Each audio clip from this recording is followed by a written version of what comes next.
Vamos voltar agora falando sobre a carta que a Jovem Pan conseguiu com exclusividade sobre o PCC.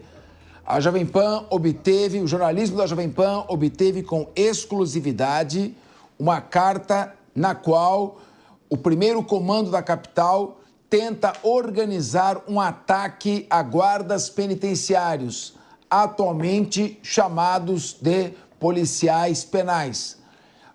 O motivo da estratégia de eliminação de servidores públicos da área de segurança é justamente o fato de Marcola, que é o líder, o Marcos Camacho, que é o líder do PCC, ter sofrido um isolamento no presídio federal, como se fosse culpa dos policiais penais que apenas cumprem as decisões da justiça. Nós estamos retornando, é um tema muito importante, porque é o crime organizado desafiando diretamente o poder constituído do Estado. Quando ele mata uma pessoa, é um alarme geral para toda a sociedade. Quando ele mata um agente público, ele está sinalizando pela destruição dos alicerces que sustentam o Estado democrático de direito. E é nisto que eu vejo, Deise Ciocari, a grande ameaça à democracia.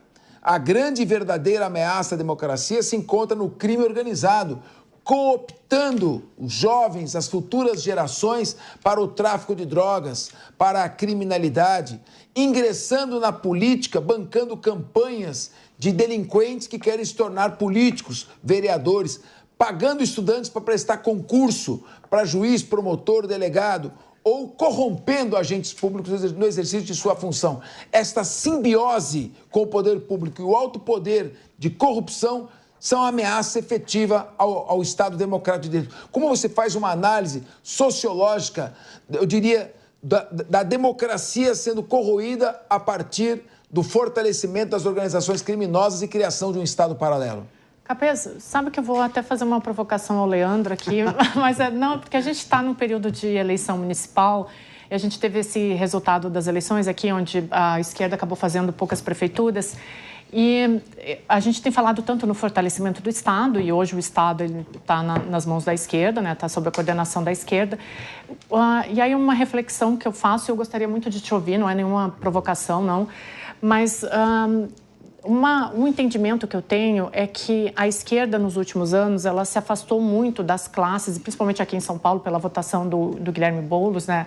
Ela se afastou principalmente da classe média, né? Acho que isso é um problema que a esquerda tem, mas se afastou também aqui em São Paulo dessas classes D e E, né? Tanto é que os votos do Boulos, eles se modificaram um pouco. Talvez, né, nesse afastamento, essa esquerda que hoje está no poder acabou deixando de olhar para essas comunidades mais pobres, como o Capês falou aqui, acabou dando entrada para que outras instituições, e pelo amor de Deus, muito entre aspas, mas para que outros mecanismos entrassem nessas comunidades e dissessem assim, olha, com o que o Estado está te oferecendo, porque a esquerda tem um discurso muito aliado assim, você vai crescer, você pode crescer na sua vida, mas ela alia muito a burocracia do Estado, o crescimento do PIB, e aí entram outras instituições e dizem assim, não, você pode crescer sem esse Estado burocrático. Você pode crescer aqui se eu te der uma oportunidade, de novo, aquilo que eu estava falando, assim, o que o seu pai ganha em um mês aqui trabalhando na vendinha, em um ano trabalhando na vendinha da esquina, você vai ganhar em uma semana. Não é também um problema dessa esquerda que ficou muitos anos propagando o crescimento, os programas sociais e não deu conta, e aí acabou, e não é só um problema da esquerda, obviamente, é de todos os governos, mas acabou dando um pouco de entrada para esses outros mecanismos ocuparem um espaço que eles deveriam ter ocupado? Não sei se eu me fiz entender. E a esquerda também, emendando, não teria também um discurso mais leniente no que diz respeito ao combate à criminalidade? Uma visão, eu diria que a culpa é da sociedade, não é do criminoso, tentar ideologizar um pouco mais essa questão do crime organizado em vez de um combate mais efetivo. É uma visão que a esquerda tem de que um combate efetivo à criminalidade significa uma postura autoritária? Olha, Capês, eu sem dúvida sou adepto e reforço a ideia de que as pessoas em condição de vulnerabilidade são sim mais vítimas das faltas de oportunidade que o Estado oferece. Agora, talvez você concorde comigo, Deise, que eu me inspiro muito aqui na frase dita pelo Martin Luther King no Eu Tenho um Sonho, discurso famoso, né? Que diz que é hora de tornar real a promessa da democracia. Né? E a democracia prometeu, né, melhores condições para todos e todas. Né? A gente tem uma situação em que a esquerda se fiou nesse discurso de que a democracia seria efetiva na resolução desse tipo de dificuldade, na superação das condições de miséria, desigualdade e também de falta de oportunidades. Né? E, de fato, isso talvez não tenha acontecido. Né? E ao ter uma identificação com os processos democráticos mais forte, a esquerda pode sim estar pagando o preço por isso. O que não significa, né, que quem está ocupando esse lugar não seja democrático. Não é isso que eu quero dizer. É apenas que me parece que as pessoas não confiam na política de maneira geral, muito mais do que não elegem a esquerda. A política é algo que tem sido criminalizado ao longo de muitas décadas, né? E agora fica difícil a gente convencer que por meio da política as pessoas vão prosperar. Mas eu concordo, acima até do que em relação ao discurso sobre segurança pública, Capês, que a esquerda precisa renovar o seu discurso em termos de possibilidade de prosperidade que as pessoas podem alcançar. Até porque essa visão de prosperidade, ela não está necessariamente relacionada à opulência. Ser próspero não significa ser opulente, né? Então, parece que precisa ter uma quebra com essa dificuldade para permitir às pessoas mobilidade social. E mobilidade social não só no sentido de ter um emprego, porque acho que esse é o discurso mais forte da esquerda. Eu ia falar igreja, da esquerda. Não é nem assim, vamos ter políticas sociais para a pessoa superar as condições em que ela vive. Não, é ter emprego. E acho que o empreguismo, ele está numa fase de descenso, né? A gente está vendo outras formas do mundo de trabalho, inclusive esse sem vínculo formal como o CLT, que precisam ser devidamente posicionados para que a gente compreenda que as pessoas querem prosperidade, às vezes por outro caminho. Sem que prosperidade signifique que você tem que massacrar outras pessoas ou que você tenha que ser opulente e reforçar a desigualdade. Aí sim tem um discurso aberto, uma via aberta para mobilidade social, porque mobilidade social também significa a pessoa ter outras oportunidades que são também culturais, são também simbólicas, e no caso a direita, né, ela até permite a mobilidade social do ponto de vista econômico, mas muitas vezes não tolera, por exemplo, novas manifestações culturais de pessoas que estão ascendendo, como a gente viu no caso daquelas pessoas que chamaram aeroporto de rodoviária. Muito bem. Eu ia fazer uma pergunta e vou fazer para a Raquel Galinato sobre o discurso da direita e da esquerda ligado à segurança pública. Mas, Raquel, como o Leandro Ferreira tocou no assunto de geração de emprego, eu queria fazer uma pergunta para o Diego Tavares, depois o comentário do Leandro sobre esse tema. O Leandro é um grande economista, pedindo que cada um, sem a parte, cada um deixe o outro concluir o raciocínio, né? Embora a parte seja da natureza dos debates, né? Não há debate sem a parte. Mas só para o nosso espectador poder acompanhar direitinho. Eu tenho a impressão, Diego, que a esquerda pensa em geração de emprego a partir de uma atuação do poder público, geração de emprego público. E a direita, através de combate ao déficit fiscal, a uma gestão um pouco mais enxuta, permitindo que as empresas cresçam e gerem emprego privado. Está correta esta visão? Eu queria ouvir você e depois o Leandro Ferreira. Ele leva vantagem porque é economista. E vou dar uma dupla vantagem para ele, que é falar por último. A nossa vantagem é que parece que o nosso argumento está certo. Por favor, Diego Tavares. Essa pequena vantagem chamada razão, né, Capês? Mas vamos ouvir depois ele. Primeiro fato, você. Existe por parte da esquerda, além de todo esse discurso, que a gente não tem como taxar de outra forma, a não ser como um discurso leniente com a criminalidade, existe também essa necessidade do desenvolvimento partindo do Estado, partindo da máquina estatal, o Estado como grande motor da economia. E isso faz a máquina estatal, evidentemente, ficar mais cara. E ficando mais cara, exige um maior custeio que vem dos impostos do setor produtivo. Então, em todo o governo de esquerda, isso é sintomático, nós temos uma maior pressão sobre as empresas, sobre a iniciativa privada, que aí sim tem maior dificuldade de gerar empregos. Emprego, todo mundo diz isso, é uma máxima que da extrema esquerda à extrema direita todo mundo concorda. O melhor projeto social de todos é o trabalho, a melhor ferramenta social de todas é o emprego. Então, só muda a forma com que esses lados do espectro político veem a forma da gente produzir mais empregos, da gente ter mais empregos. Aqui do lado da direita, a gente defende maior liberdade. A iniciativa privada tem que ter mais espaço para atuar, porque tendo mais espaço, prospera melhor e prosperando mais, gera mais empregos. Se você tem uma pressão estatal muito grande sobre o setor produtivo, as empresas tendem a perder a sua vida. Tanto que é um dado que nós temos no ano passado, um triste dado. Nós tivemos 4 empresas fechadas por minuto no ano de 2023. As pessoas que trabalhavam para essas empresas caem aonde? Caem no braço assistencialista do Estado ou, pior, no braço assistencialista do crime organizado. Leandro Ferreira, a palavra está com você agora.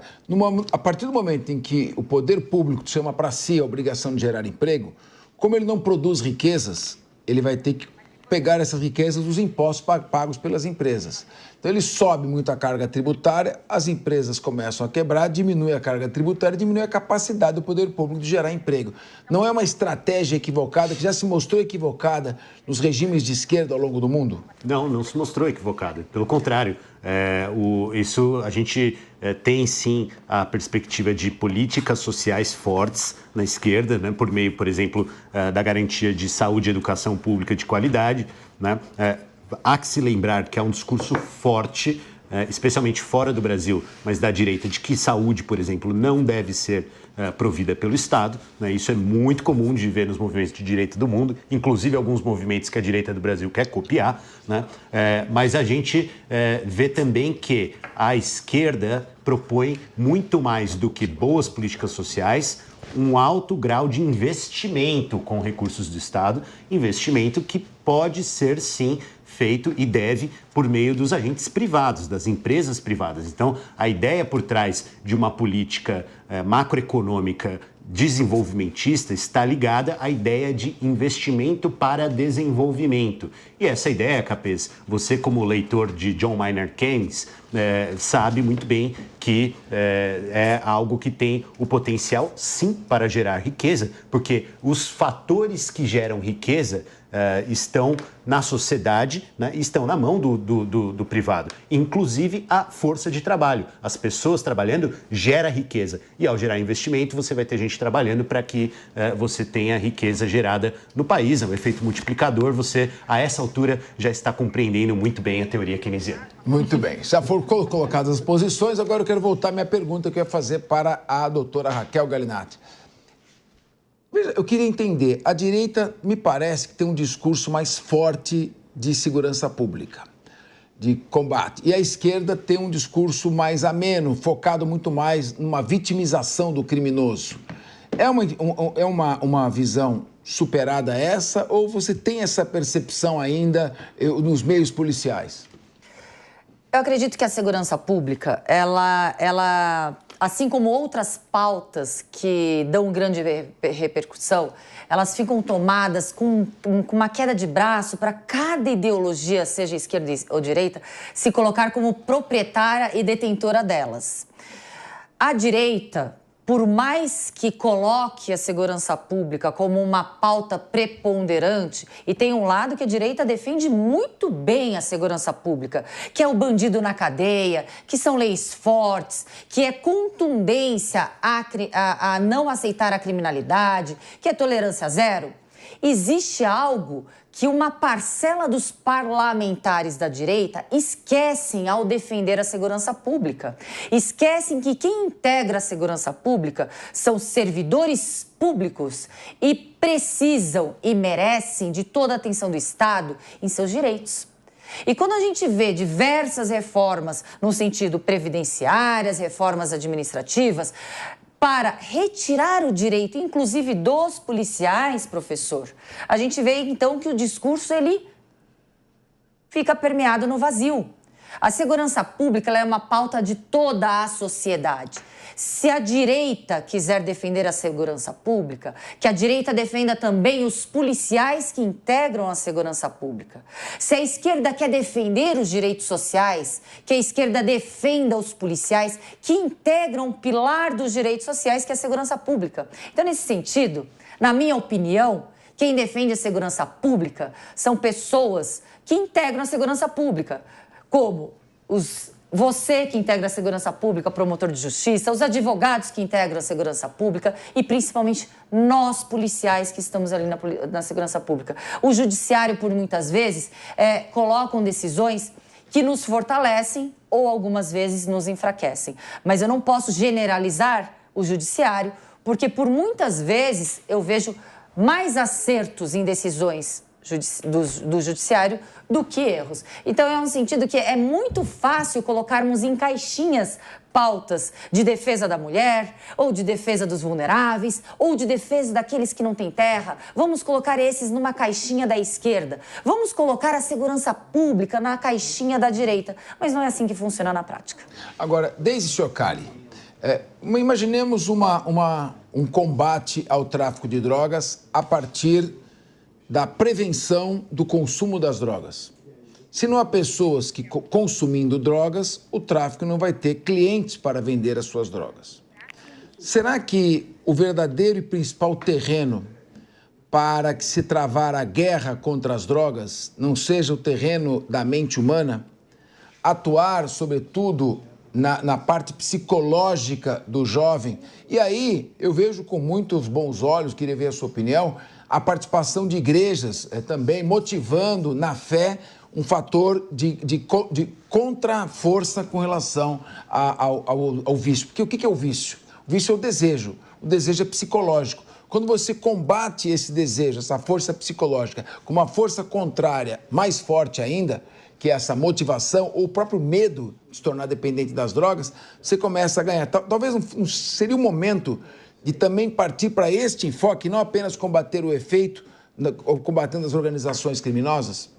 Capeza, às vezes é até meio clichê, né? A gente fala, é através da educação. A gente fala algumas vezes aqui na Linha de Frente, tem que reunir o Ministério da Educação, da Assistência Social, trabalhar com esses jovens desde a primeira infância. Mas parece que a gente falando isso é uma fórmula tão fácil, né, que as pessoas às vezes até menosprezam, mas o caminho é justamente esse, né? O Estado se fazer presente desde a primeira infância e fazer com que esse jovem ou essa criança, esse adolescente entenda o problema das drogas. E aí eu vou um pouco até mais longe, assim, a gente estuda tanto em sociologia, em antropologia, a questão do medo, né? O medo na política, o medo na sociedade. O medo é um dos sentimentos mais inerentes do ser humano. O medo das drogas. O Estado tem que fazer o jovem, o adolescente entender que é esse medo que pode salvar a vida das pessoas. Caso não tenha medo das drogas ou veja as drogas como uma possibilidade, aí tá literalmente tudo acabado. Às vezes a gente entra numa questão até do Foucault, da questão do biopoder, do controle mais efetivo. Eu sei que muitas pessoas discordam disso, mas não é a implementação total do biopoder, mas é o Estado participando um pouco mais ativamente dessas questões sociais e psicológicas das pessoas, porque não adianta nada você tratar o crime, você legalizar uma quantidade recreativa de drogas se você não faz esse jovem, entendeu? Essa criança entender que aquilo pode prejudicar a vida deles. Então, às vezes, eu até ia perguntar para a Raquel aqui, antes, se a gente tem algum exemplo no Brasil de um lugar que tenha tido grande problema com droga e com segurança pública e que tenha diminuído. A gente tem um exemplo efetivo de segurança e de prática contra a droga que funcionou efetivamente no Brasil? O que acontece? Eu percebo que quando a gente fala no combate às drogas, e aí eu posso falar que eu estou vivenciando de forma prática esse problema e principalmente na vulnerabilidade social daqueles que perambulam nas ruas, porque eu estou como secretária de Segurança Pública em Santos, não tem como falarmos em uma esfera somente de segurança pública. Se ambas as esferas não funcionarem de forma concomitante, o problema não será solucionado. Parecerá um estanca, a água cairá pelos dedos. Quando a gente tem um estado, daí eu vou falar num caso num município, que tenha todas as suas portas na esfera da assistência social, de receber aqueles que precisam de cuidados, tanto de cuidados de saúde, médicos, cuidados de reabilitação, cuidados de assistência social, obviamente vai diminuir a quantidade de pessoas, de usuários de drogas nas ruas. Mas é necessário também colocá-los e reinseri-los no mercado de trabalho, dar oportunidade para que eles possam ali ter realmente um empurrão para sair dessa situação em que eles não mais detêm discernimento do que é certo e do que é errado.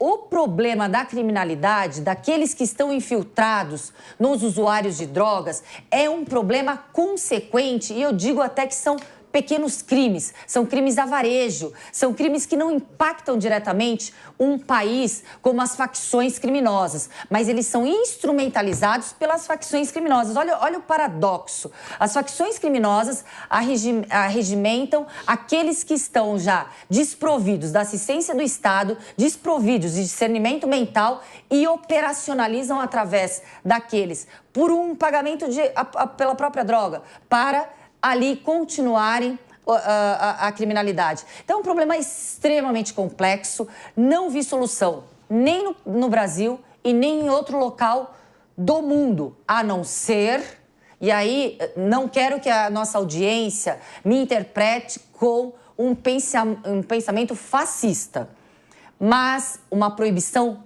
total, o Estado proibindo totalmente alguns atos, por exemplo, até a ingestão de bebida alcoólica, como a gente vê nos Emirados Árabes. Ali nós não percebemos pessoas usando drogas ou perambulando nas ruas, em países que têm um alto risco de controle social e de costumes.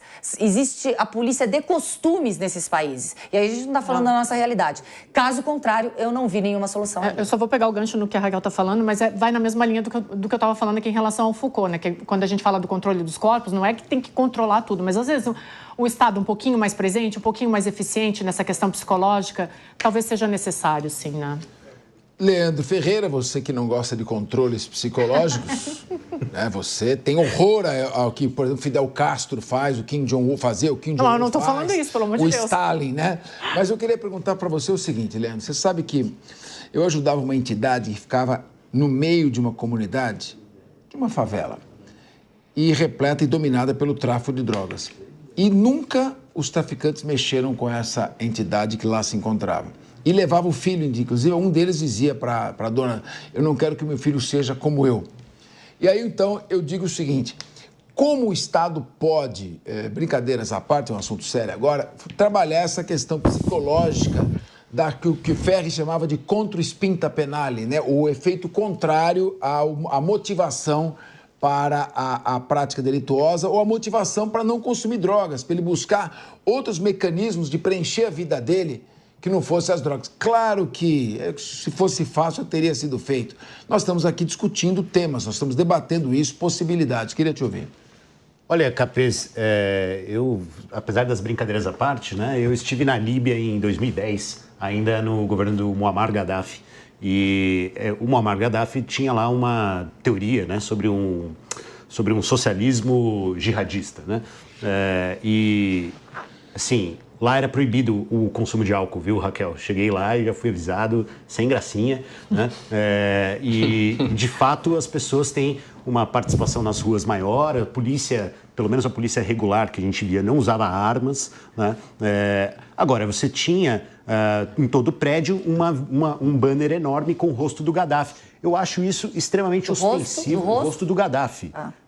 Eu acho isso extremamente ofensivo, acho de um caráter fascista, né? E é por isso que eu tanto defendo que esses governos não tenham esse nível de ingerência, né? Que acho que as pessoas têm que ter acesso às suas próprias escolhas, né? Inclusive que elas têm que ter dinheiro para fazer essas escolhas, se quiserem, né? Inclusive o uso daquelas drogas que forem acessíveis, reguladas. Eu, no meu caso, utilizo café, né? Mas pode ser que outras pessoas utilizem álcool e eu gostaria que as pessoas tivessem o direito de acessar maconha. Agora, o que eu vejo, Capês, a respeito do que você perguntou, é que a gente tem que, por meio da educação, né, certamente, dar às pessoas as condições de escolherem o que elas acham melhor para si. Não é uma questão de impor uma ideologia antidroga, mas que a educação seja suficiente para que a pessoa tenha os elementos necessários para escolher fazer aquilo de forma consciente, com o devido acompanhamento ou tratamento, se desejar, né, até porque o uso de substâncias é algo ancestral, né? As comunidades indígenas têm as suas substâncias,